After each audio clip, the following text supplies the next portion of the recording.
child of God, నీవు ఒక దేవుని బిడ్డవైతే, your conscience is clear. నీ మనస్సాక్షి నిర్మలంగా ఉన్నట్లయితే, that is important. అది ప్రాముఖ్యమైనది. Your conscience must be clear. మన మనస్సాక్షి నిర్మలంగా ఉండాలి. If you are doing wrong things in your life, ఒకవేళ నీ జీవితంలో తప్పుడు పనులు చేస్తుంటే, you are listening to Satan and telling lies, నువ్వు సైతానికి చెప్పి అబద్ధాలు చెప్తున్నట్లయితే, you try to cast out Satan, అప్పుడు సైతాన్ని వెళ్ళగొట్టాలనుకుంటే, Satan will say, aha, you are trying to cast me out. సైతాన్ చెప్తాడు, ఆహా నన్ను వెళ్ళగొట్టేది. The other day you listened to me and told a lie. మొన్నేమో నేను చెప్పిన ప్రకారం అబద్ధం చెప్పావు. You are my servant. నువ్వు నా దాసుడివి. Don't try to cast me out. నువ్వు నన్నేదో వెళ్ళగొట్టడానికి ప్రయత్నం చేయకు. You have no power over me. నా మీద నీకు శక్తి లేదు. That is why I say to you, dear brothers, అందుకే నా ప్రియ సహోదరులారా, సహోదరీలారా, whatever wrong you have done in the past, repent of it. కాబట్టి గతంలో మీరు ఏదైనా తప్పు చేసినట్లయితే దయచేసి మారు మనసు పొందండి. And say, Lord, I forsake it.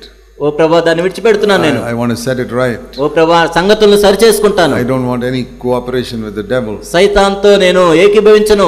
I don't want to get a job with help from the devil. ఏదో సైతాను సహాయం ద్వారా నాకు ఉద్యోగం అవసరం లేదు. You know, Jesus came here to conquer the world for the Lord, to the Father. మీకు తెలుసా, యేసుక్రీస్తు ప్రభువారు తండ్రి కోసం రాజ్యాన్ని గెలవటానికి వచ్చారు ఈ భూమి మీదకి. And Satan said, సైతాన్ చెప్పాడు, you don't have to go to the cross. నువ్వు సిలువ మీద ఎక్కాల్సిన అవసరం లేదు. I will give you the world, you just bow down to me.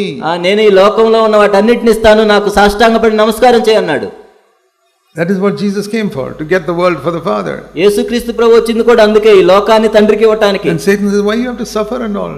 ఎందుకు మరి అంత శ్రమల ద్వారా నువ్వు వెళ్ళాలి? Just bow down to me, I'll give it to you now. నీవు నాకు సాష్టాంగపడి నమస్కారం చేస్తే నేనే ఇస్తాను కదా. Jesus said, get behind me, Satan. సైతానా, నా వెనక్కు పో అన్నాడు ప్రభు. Another time, ఇంకొకసారి Jesus told his disciples, I am to go to the cross. ఆ శిష్యులతో ప్రభు ఈ విధంగా అన్నాడు, నేను సిలువ వేయవలసిన అవసరం ఉంది. Now Satan came through Peter. ఇప్పుడు సైతాను పేతురు ద్వారా వచ్చాడు. Lord, don't go to the cross. ఓ ప్రభువా, ఎందుకు సిలువ మీదకి? Same reply, get away, Satan. సైతానా, నా వెనక్కు పొమ్మన్నాడు ప్రభు.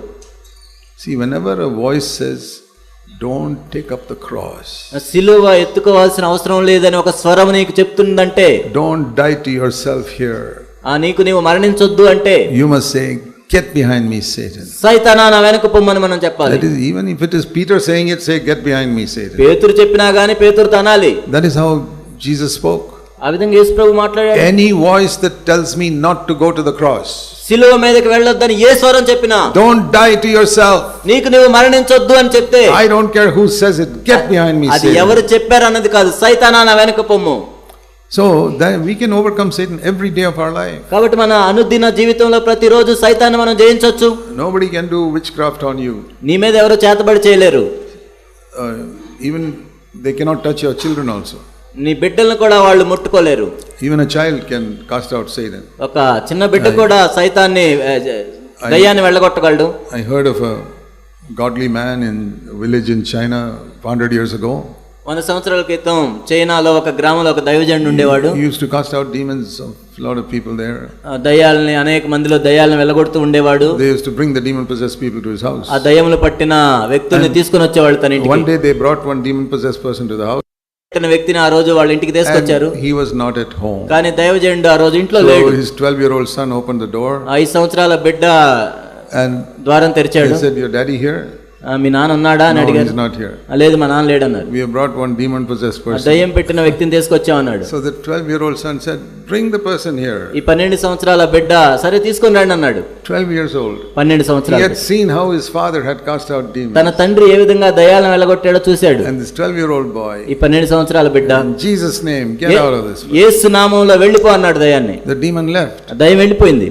What difference does it make to a demon whether you're 12 years old or 72 years old? అంటే నువ్వు 12 సంవత్సరాలా 72 సంవత్సరాలా అని కాదు దయ్యానికి. It's not age. అక్కడ వయసును బట్టి కాదు. Do you have faith in Jesus? యేసు యందు నీకు విశ్వాసం ఉందా? Even a 12-year-old can cast out a demon. 12 సంవత్సరాల బాలుడు కూడా దయ్యాన్ని వెళ్ళగొట్టగలడు. If he believes that Jesus has defeated Satan on the cross. ఆ శిలువ మీద యేసుక్రీస్తు ప్రభు సైతాన్ని ఓడించాడని నమ్మితే, we have to teach our children Jesus died for your sins and he also defeated Satan on the cross. మన బిడ్డలకు మనం బోధించాలి, యేసుక్రీస్తు ప్రభువారు నీ పాపముల గురించి మరణించాడు, అదే శిలువలో సైతాన్ని ఓడించాడు. That is true Christianity. No fear. అదే నిజమైన క్రైస్తవ్యం. భయపడాల్సిన అవసరం లేదు. I find so many people who are afraid. అనేక మంది భయపడటం నేను చూశాను. I remember one pastor saying, ఒక పాస్టర్ గారు ఈ విధంగా చెప్పారు నాకు. oh brother, the devil has hit me and I am paralyzed now. ఓ సహోదరుడా, సైతాన్ నన్ను ఒక దెబ్బ కొట్టాడు, నేను పక్షవాతం వచ్చింది నాకు. This neighbor person did some witchcraft on me. ఆ పక్కింటి వాళ్ళు నా మీద చేతబడి చేశారు. So I said, where was Jesus when this person did the witchcraft on you? మరి ఆ వ్యక్తిని మే చేతబడి చేస్తుంటే ప్రభు ఎక్కడున్నాడు? You call yourself pastor, you're not fit to be a pastor. నువ్వు పాస్టర్ నువ్వు పిలిపించుకుంటున్నావా? నువ్వు అనర్హుడివి. You're afraid of the devil. నువ్వే సైతాను గురించి భయపడుతున్నావు. I remember once there was some non-Christian people living next door to my house in Bangalore. ఒకసారి క్రైస్తవేతరులు మా ఇంటి పక్కన నివసిస్తూ ఉండేవాళ్ళు in Bangalore. బెంగళూరులో. There was some old man there who was about to die. అక్కడ ఒక చనిపోవడానికి సిద్ధంగా ఉన్న వృద్ధుడు ఉన్నాడు. And in their religion they had faith, if you get a witch doctor you can transfer this sickness onto the other house. వాళ్ళకి ఒక నమ్మకం ఉంది ఏంటంటే నువ్వు చేతబడి చేసినట్లయితే నీ రోగాన్ని వేరే వాళ్ళ మీదకి పంపించొచ్చు. So they brought one witch doctor to their garage. ఒక భూత వైద్యుడిని పిలిచారు. I saw him stirring a pot every day. ఏదో కొండలో ఏదో పెట్టి తిప్పుతున్నాడు, అది చూశాను నేను. So I was wondering what is happening there. He's not cooking food, he's doing something else. అదే కొండలో తిప్పుతున్నా అంటే ఆయన ఏదో ఆహారం వండట్లేదు కానీ ఏదో చేస్తున్నాడు మొత్తానికి. I did not know these things, but people told me this is how they do witchcraft. నాకు తెలియదు అలా చేస్తారని కూడా ఎవరో చెప్పారు, చేతబడి చేసేవాళ్ళు అలా చేస్తారు. Then they'll have something in one pot they'll put into your compound. కాబట్టి ఆ కొండలో మొత్తానికి ఏదో చేసి మా ఇంటి పక్కన వేశారు, మా ఇంట్లో వేశారు. So I told my little children, కాబట్టి నా బిడ్డలకు నేను చెప్పాను, good chance to teach my children about the devil. కాబట్టి అపవాది గురించి బోధించడానికి మంచి అవకాశం నాకు వచ్చింది అనుకున్నాను. So one day we found on this pot lying in our compound. కాబట్టి మా కాంపౌండ్ లో ఆ కొండ ఏదో చిన్నది కనపడుతుంది మాకు. And those people are looking through the window to see what we are doing. కాబట్టి ఆ కిటికీలో చూస్తున్నారు ఏం జరగబోతుందో అని. People say don't touch it, this is dangerous. దాన్ని ముట్టుకోవద్దు, ఇదంతా ప్రమాదకరం అంటున్నారు. What? Don't touch it. We are not afraid of the devil. ఏంటి ముట్టుకోవద్దా, మేము అపవాదికి భయపడుతున్నామా? Break it and throw it away. నేను పగలగొట్టి బయట పారేసేయాలి. And then I told my children, ఆ తర్వాత నా బిడ్డలకు చెప్పాను, see, there are true servants of God and counterfeit false servants of చూడండి, God. నిజమైన దైవ సేవకులు ఉన్నారు, అబద్ధ దైవ సేవకులు కూడా ఉన్నారు. False servants of God only do it for money. They have no contact with God. అబద్ధ దైవ సేవకులు ఏంటంటే వాళ్ళ దేవునితో సంబంధం ఉండదు కానీ డబ్బుల కోసం ఏదో చేస్తుంటారు. Likewise, there are true servants of the devil and false servants of the devil. కాబట్టి అదే విధంగా అపవాది కూడా నిజమైన అపవాది సేవకులు ఉన్నారు, నకిలీ అపవాది సేవకులు ఉన్నారు. There are real witch doctors who are in touch with the devil. They can do amazing evil things. కాబట్టి అపవాదితో సంబంధం కలిగిన వాళ్ళు నిజంగా చేతబడులు చేస్తారు, ఎంతో అన్ని చేస్తుంటారు. They cannot touch a child of God. కానీ దేవుని బిడ్డను వాళ్ళే ముట్టుకోలేరు.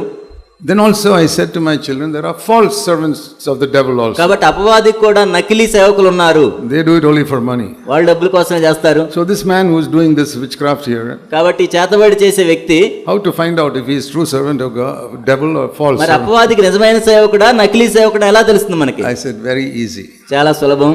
If he was in touch with the devil, నిజంగా అపవాదితో అతనికి సంబంధం ఉండుంటే the devil would have told him, అపవాది చెప్పుండేవాడే, don't throw it into this compound, it won't work, throw it in the other ఈ compound. ఇంట్లో కాదు నువ్వు వేయాల్సింది పక్కింట్లో ఇక్కడేం పని చేయదని చెప్పేవాడు. This man is a servant of God, nothing will work there. అతను దైవ సేవకుడు, నువ్వు చేసిందేం పని చేయవు. But he threw it into our compound. కానీ మా ఇంట్లో విసిరేశాడు.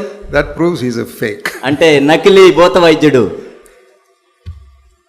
Good, my children could learn something. కాబట్టి మా పిల్లలు నేర్చుకోవడానికి మంచి అవకాశం I వచ్చింది. say this, you must never be afraid of the devil. కాబట్టి అపవాది గురించి మీరు భయపడాల్సిన If అవసరం your లేదు. life is given to Christ, మీ జీవితం క్రీస్తుకి సమర్పించినట్లయితే all known sin you have confessed. మీకు తెలిసిన ప్రతి పాపాన్ని దేవుని దగ్గర There are ఒప్పుకున్నట్లయితే, many unknown sins all of us have. మనందరం కూడా తెలియని పాపాలు ఎన్నో ఉంటాయి మనలో. Known sin, if you have confessed and the blood of Jesus has cleansed you, కాబట్టి మనకు తెలిసిన ప్రతి పాపం ఒప్పుకున్నట్లయితే క్రీస్తు the రక్తం devil మనల్ని cannot పవిత్రపరుస్తుంది. touch you.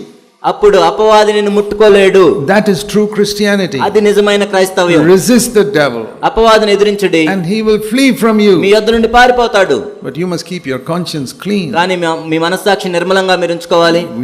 You must learn to resist the devil. అపవాదిని ఎదిరించడం మనం నేర్చుకోవాలి. And if you don't know that, I have heard believers saying sometimes, oh, I feel some pressure on my throat when I'm sleeping. కొంతమంది విశ్వాసులు చెప్తుంటారు, నేను నిద్రపోతున్నప్పుడు ఎవరో నా గొంతు పట్టి నొక్కినట్టు అనిపిస్తుంది. Yeah, that can happen if your conscience is not clear. నీ మనస్సాక్షి నిర్మలంగా లేకపోతే అలా జరగచ్చు.